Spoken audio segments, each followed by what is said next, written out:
brief history of you in basketball and what brought you to. Did you play for the New York team or were you for the Harlem Globetrotters? How old do I look, young man? 52.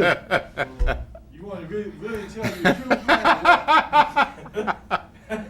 I played for the Harlem Globetrotters. Speed.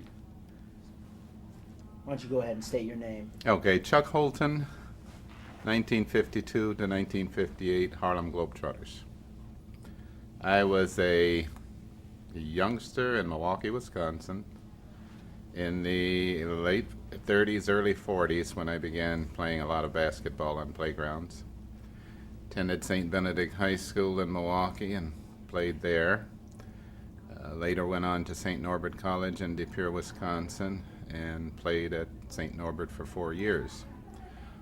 During my tenure at St. Norbert, a gentleman in Menasha, Wisconsin, knew Abe Saperstein and suggested to him that I be given a tryout. So during the summer of 1952, after I graduated, I thought, well, maybe this is an opportunity to at least get a tryout and see something about professional basketball. So as a skinny little youngster, I headed down to Chicago and found my way at the Wedgeworth Hotel, where I met many famous people, Harlem Globetrotters, old New York Reds. And I started that fall in the tryout camp, and fortunately I was successful. One of the reasons I think I happened to be in the right place at the right time was that was a time at which they wanted to expand the Globetrotters availability around the country and around the world, so a third unit was formed. So I joined that unit and played for the next 6 years. You mentioned how you got to St. Norbert's and then on to the Globetrotters. Talk to me about some of your early role models, people who inspired you to even introduce you to the game of basketball. I'm not sure I really had any role models that introduced me to the game of basketball. One of my role models was Jackie Robinson. But that was at a time when young people like myself had very little expectation that we would have an opportunity to play professional baseball. And basketball was a game that was always available year-round on the playgrounds, and so I just fell into the game that way. Getting to the Harlem Globetrotters, talk to me, recall some experiences about being on the road and being in the locker room, playing in games. Talk to me about some of those experiences being around the team. Well, you know, as the years went by, I ended up thinking that more and more we served as an advance guard for the Reverend Martin Luther King. And some of the experiences we had on the road were a little shocking for me because I was somewhat protected in a small community, Milwaukee, and wasn't quite sure of all of the indignities that our people had to face. I mean, I was aware of some. I wasn't completely naive. But I can recall one incident where we drove into a city late at night after a game, and our business manager went in to sign up our rooms for the hotel. And he came out, and you could see he was visibly upset, and he said, "We can't stay here." And I said, "Why?" And he said, "We just can't stay here." And I remember looking up at the lights on the top of the hotel, and the name of the hotel was the Abraham Lincoln Hotel. And I said, "Abe, where are you now that we need you?" That was one of my experiences that will always remain with me. We had a number of other experiences, whether it was, you know, being unable to stay in a hotel or being unable to eat in restaurants. And I can recall some of the older fellows telling us where we could eat and things like this. And at one point, I got pretty upset myself, and I said, "Well, I don't mind shopping at a Woolworth's dime store for lots of things, but I've never gone to a Woolworth's dime store to eat, and I'm not going there now." And so I just went across the square in this little community and found a decent looking restaurant and walked in there and sat down. And they said, "You can't eat there." They had said that before. And the waitress brought me a menu, brought me water, and took my order. So I think in a lot of instances it was a matter of us deciding enough is enough. And we need to do more than just play basketball. We need to make a mark that will allow people who are living in this community to live in a little better fashion than they have. And that was the important thing for us, that when we left, we were hoping we made a sufficient enough impact so that they would change their environment for all the people in that community.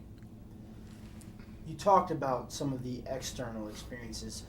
Now bring us into the team and recall a humorous or a good funny tale of an experience being on a bus, some sort of talk to me about the camaraderie of the team, a bus trip, a time in the locker room, a hotel experience. Yeah, whether it was in the locker room or hotel or in the bus, we had a game called Bid Whist. And we would find a way to play that game over and over and over. And we just had an awful lot of fun kibitzing one another and playing this game.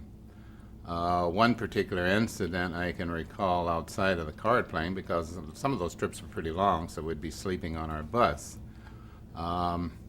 We were heading toward Oklahoma to play a game, and I was the only one awake on the bus, and I was talking to the bus driver, and I happened to look up at the signs, the mileage signs, and it appeared as though we were going east rather than west. And I said, "Where? I think we're going in the wrong direction." And so I woke up the business manager, and sure enough, we were going in the wrong direction. So we had to turn around and head back in a big hurry in the other direction, and we started changing on the bus because we knew we were going to be under the wire in terms of getting there on time. And so we walked. It was very similar to a movie they made about the Globetrotters. We walked off the bus in uniform. Pick up the win? Oh, yes. Oh, yes. Oh, yes. Talk to me about the game when you played it and how it's changed now. Talk to me about what the difference is between your experiences, both in college, just the game of basketball, college and professional, and how you've seen changes. Oh, tremendous changes. I think back in those days it was more of a team game. We had individual stars, as you're probably obviously aware, but I think it was more of a team effort. Defense was a part of the game in those days. Thinking, using your head was a big part of the game. I think the young people today have so much physical talent that they can play a lot and maybe don't think as much as we did. Now, that's not to say none of the today's modern players are thinking players. But I think another big difference is the size, physically. I think we've lost a lot of beauty in the game, the beauty and the grace that you would see with a Shaky Robinson and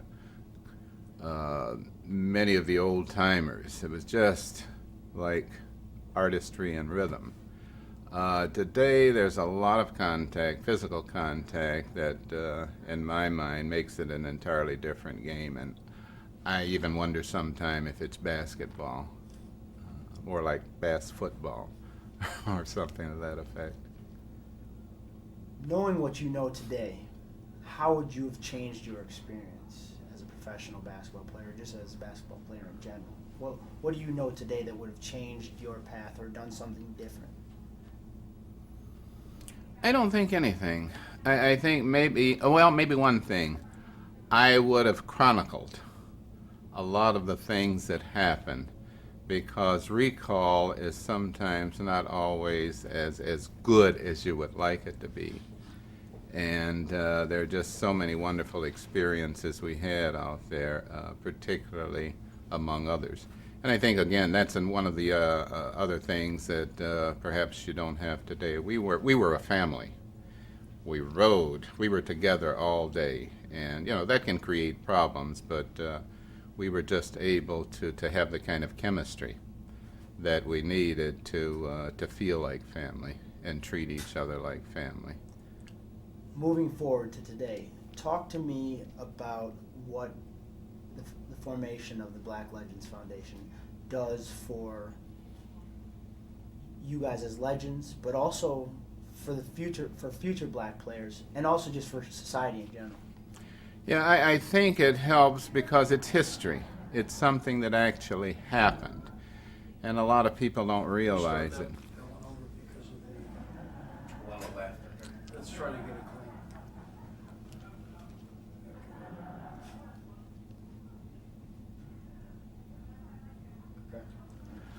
clean. I think that so much that has happened is history. These things actually happened. People don't realize the impact the organization had not only on basketball, but on society. We played games as a part of a doubleheader with what are now NBA teams, and for years, they depended upon us to bring out the crowd. So we'd come into town, we would play a game, and those were the nights when the NBA had a full house. Any other night, they wouldn't have too many fans. It got to the point where people, after our game, people would leave. And there were very few people around to watch the NBA game, so they tended to just switch it around and have the NBA play the prelim, and we would play the main game. But I think we have a kindred spirit with the NBA, and I don't think it would be what it is today. I know it wouldn't be if it hadn't been for the Harlem Globetrotters. About the Black Legends, though, talk to me about the new formation of this organization that you're a part of. Yeah. Talk to me about what that does for society. It tells society the truth. It tells society that there were people who were competent and skilled enough to play in the NBA or the NBL or whatever the professional league might have been at that time, but were not permitted to. So the Black Legends are going to be able to tell the story as it really happened, and hopefully we'll be able to lend a hand to those pioneers who are in a situation now where they need a helping hand. I think that would be the important thing, and maybe that would be the kind of a legacy that the Black Legends will be able to leave on our society and on our former, or those people who went before us. Thank you.